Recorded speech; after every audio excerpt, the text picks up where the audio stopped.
2013 में international space station को हमेशा के लिए डी ऑर्बिट कर दिया जाएगा।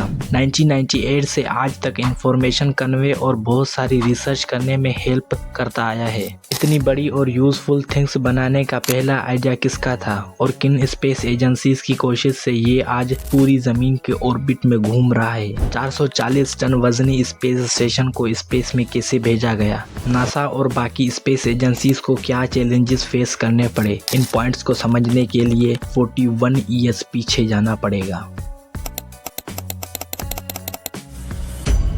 व्यूवर्स, 1984 में स्पेस स्टेशन को बनाने के लिए प्रेसिडेंट रेगन ने अप्रूवल दे दिया और यूएस कांग्रेस ने बजट भी अप्रूव कर दिया था। लेकिन चैलेंज ये था कि स्पेस स्टेशन का स्ट्रक्चर कैसा होना चाहिए। नासा के लिए ये एक बड़ा चैलेंज था, पर इस मसले का हल दिया ब्रिक मून नामी एक कहानी ने। 1860 में एडवर्ड हेली ने लिखा कि एक चांद जैसा स्पेस स्टेशन है जो जमीन के गिर्द चक्कर लगा रहा है, इसमें लोग भी रह सकते हैं। ये स्पेस स्टेशन की एक पहली इमेजिनेशन थी जिसने आज के इंटरनेशनल स्पेस स्टेशन को एक स्ट्रक्चर दिया था। इसके बाद नासा के एडमिनिस्टर जेम्स बेग ने फौरी तौर पर इंटरनेशनल पार्टनर्स की तलाश शुरू कर दी।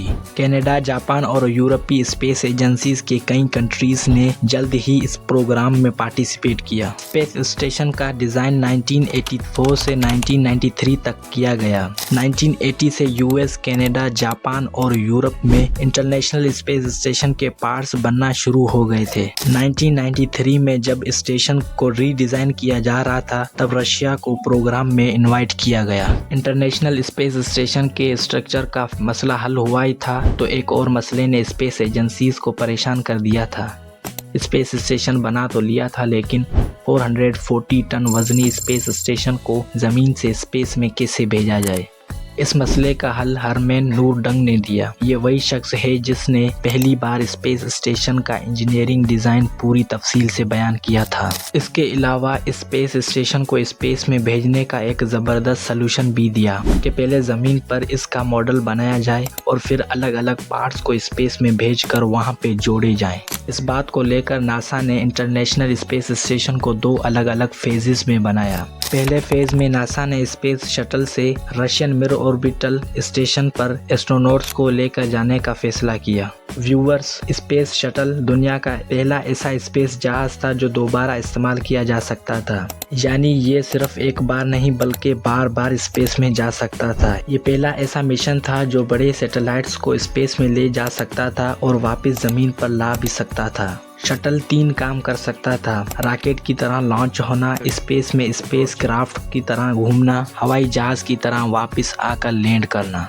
व्यूअर्स, दूसरा फेज 1998 से शुरू होना था और इसी में इंटरनेशनल स्पेस स्टेशन के मुख्तलिफ पार्ट स्पेस में भेजे जाने थे और इन पार्ट्स को स्पेस में जाकर आपस में जोड़ना था। इंटरनेशनल स्पेस स्टेशन को स्पेस एजेंसीज ने स्पेस में भेजने के लिए परफेक्ट प्लानिंग तो कर ली थी, लेकिन यहाँ पर एक और मसले ने स्पेस एजेंसीज को सोचने पर मजबूर कर दिया। वो चैलेंज ये था कि स्पेस स्टेशन के पार्ट्स को स्पेस में भेजा जा सकता है लेकिन इन पार्ट्स को एस्ट्रोनॉट्स को जोड़ना था। बगैर ट्रेनिंग के ये काम करना बहुत ही मुश्किल था क्योंकि 6 से 8 घंटे तक एस्ट्रोनॉट्स को स्पेस वैक्यूम में बाहर रहना था। इतना ज्यादा टाइम एस्ट्रोनॉट्स की ब्रेन और फिजिकल हेल्थ पर बहुत बुरा असर पड़ सकता था, तो नासा ने एस्ट्रोनॉट्स की ट्रेनिंग जमीन पर ही करवाई जहां एस्ट्रोनॉट्स को जीरो ग्रेविटी एनवायरनमेंट में एक्टिविटीज करवाई गई। आखिरकार सारे प्रॉब्लम्स को स्टेप बाय स्टेप परफेक्ट करके 20 नवंबर 1998 में स्पेस स्टेशन को लॉन्च किया गया। आज स्पेस स्टेशन को 5 कंट्रीज की स्पेस एजेंसीज चला रही हैं। हर कंट्री अपने भेजे हुए पार्ट्स को खुद कंट्रोल करता है, लेकिन स्पेस स्टेशन को चलाने के लिए सबका कंट्रीब्यूशन जरूरी है।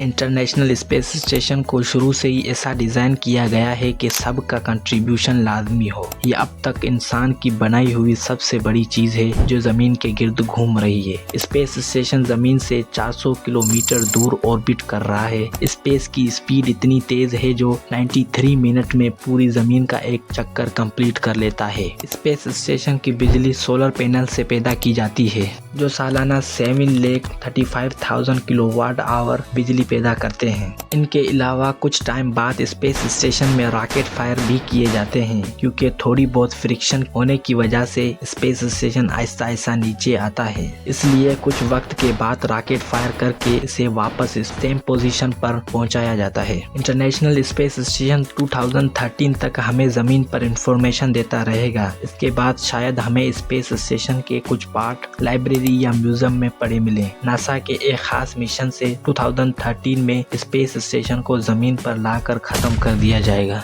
Thanks for watching. Like the video, subscribe to Facey Bhai and share your opinion in the comment section.